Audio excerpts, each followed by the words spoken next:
Does the ACE protest include charges through parcel carriers such as UPS, FedEx, and DHL as well? I mean, you would need to protest those entries. Yep. Now, the interesting thing about UPS, FedEx, and DHL is if it was truly a courier shipment, oftentimes you are not actually the importer. You were billed for those duties, but UPS, FedEx, and or DHL was the actual importer of record. So you have a parcel, another interesting piece of this.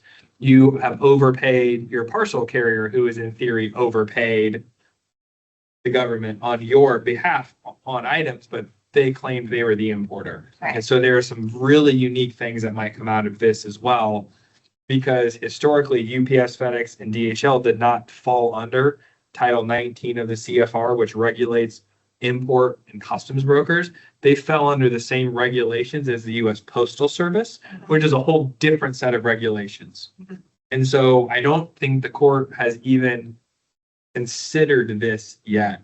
The court cases that were brought did not consider parcel. The court cases that were brought considered standard O1 entry types and things like that. So I think that to me is going to be another question as this continues to move forward.